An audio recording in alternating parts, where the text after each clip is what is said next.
Hello everyone, welcome to our channel, and today we will see how we can cancel Audible's subscription or membership. So for that you need to open up browser on your mobile device, and after that search for Audible.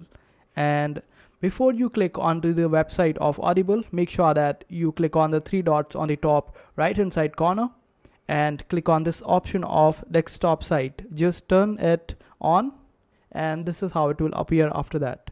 Then click on the website that you are looking for, which is audible.in. Just click on it.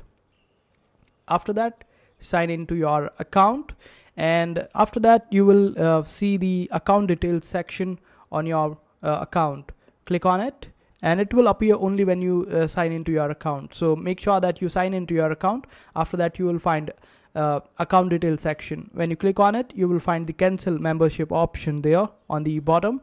Just click on it and give a reason for your cancellation, and your Audible membership will be cancelled. And this is how easy it is. I hope this video was helpful. Make sure to hit that like button and also subscribe to our channel for more helpful videos.